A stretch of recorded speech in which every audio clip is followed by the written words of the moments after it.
community and post-adoption support. So Lovable was founded, we started as a meetup group. Anyone heard of Meetup before? Meetup.com? Okay.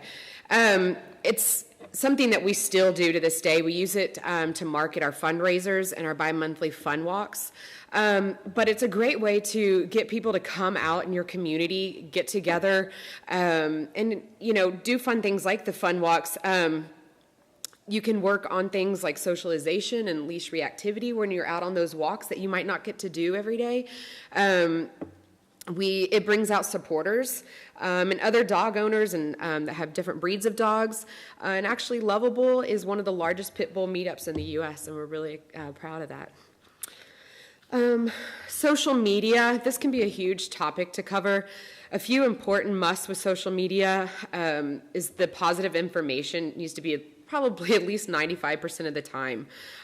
Yes, we all have our super sad pups and cats that need help and funds to cover medical expenses, and that's completely fine. But create a great story with that and try to follow up on his or her progress with some more positive notes. Otherwise, keep your focus on success stories. Show people what they can be happy about when they come and adopt your 10-year-old long stay. I don't know about you, but my channel completely changes when I start seeing sad pups and Sarah McLachlan starting to play on TV. And same goes with Facebook. I will skim right past half of my posts when I see animals suffering. So create something fun. Have someone even create a short video with lively music of one of your long stays and give those long stays lots of publicity instead of focusing maybe on just that cute litter of puppies and kittens, which is great. Do that too. But give the long stays and the harder to adopt pups out there. Work with other types of rescue groups to cross-promote. So cross-promoting can go a long way. No, we don't all have lots of space on our Facebook to, feed to post other animals, but it's nice from time to time to be able to help another rescue and get the same in return because they have different people that are looking at their pages. Networking with one another can just go a very long way. For those of you who are here in Austin or surrounding area, a friend and fellow rescuer actually created a group called Pause for Networking that meets once a month. She chooses a different rescue or shelter each month for it to benefit, and we all get together and meet new people in our field, have dinner and drinks, and listen to a guest speaker. Speaking of, for you locals, we'll be Lovable would be February's beneficiary on February 26th at the Doghouse Drinkery. And we'd love for you to come out and join us and network. You can find Pause for Networking on Facebook. Networking also doesn't mean that you have to get together with rescues and divulge your biggest sponsors and that kind of information, but you can share ideas and pick each other's brain on how maybe they run things, offer each other advice and suggestions to better one another. And let's be honest, we're all kind of a different kind of people, us rescue folk, and hanging out with some new faces in the world, in the rescue world can be nice. Provide adopter support. There are many ways you can help with new adopters. You can suggest training classes, for example.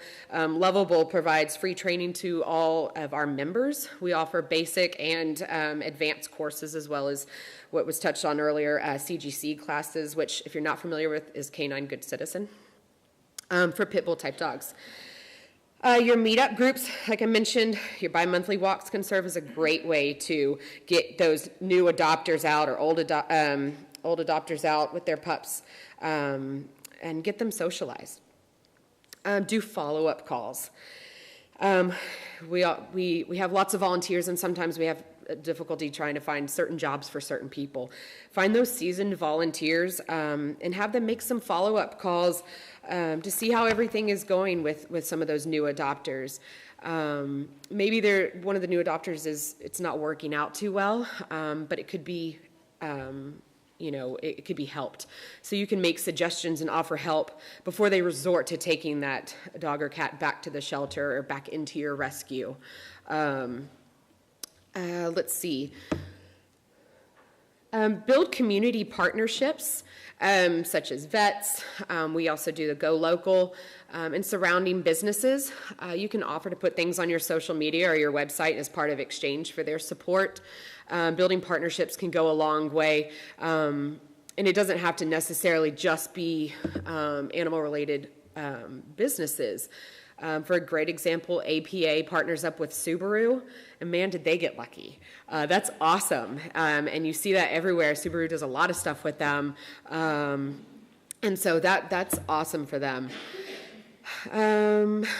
We also, for Tomlinson's, they host a pound for pound program that Lovable and other local rescues has benefited from, where we've pretty much our whole year food from this deal. So it's a great, like I said, it's great to have those partnerships.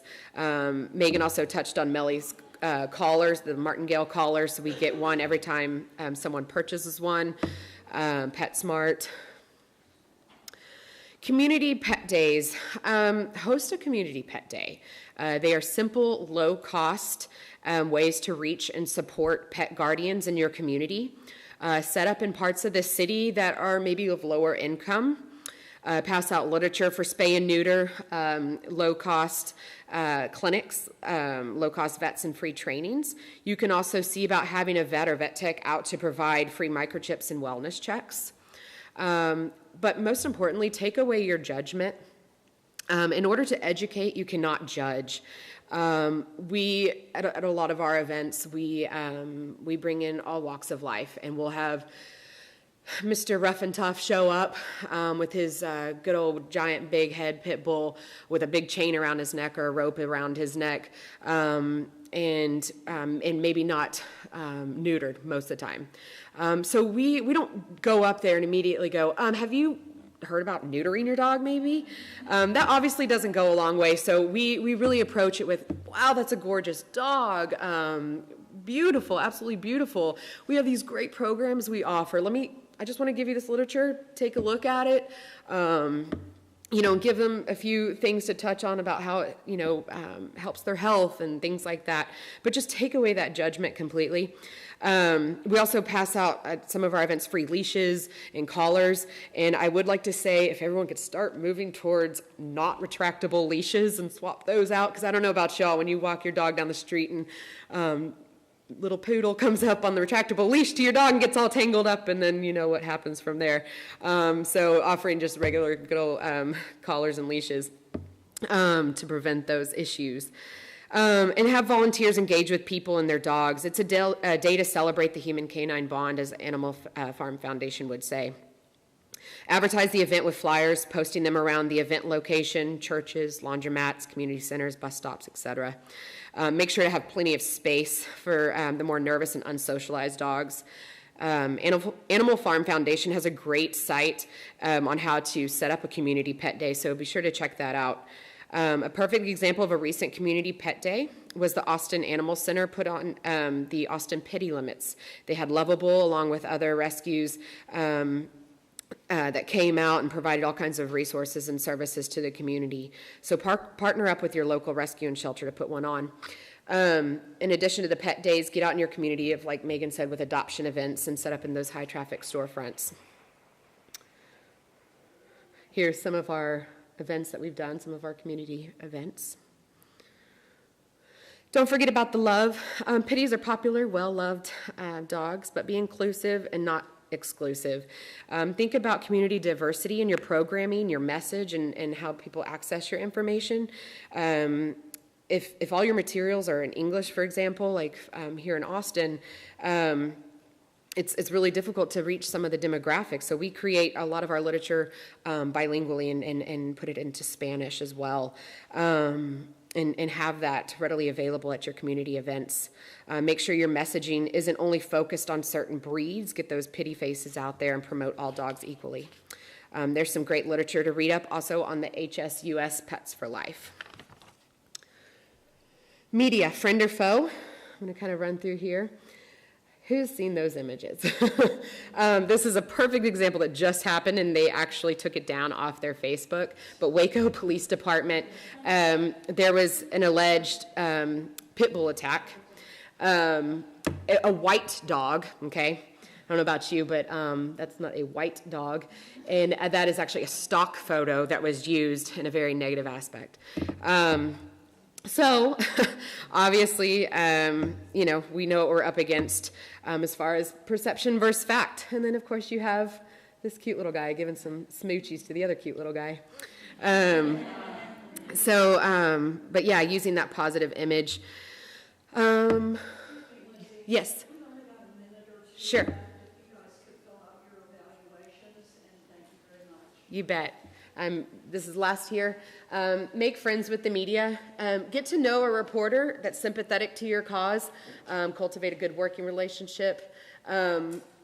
Lovable has been really good about making sure that the media that we partner up with believes what we believe, because we get contacted by all sorts of media, and we have to be very delicate on who we talk to and what we say.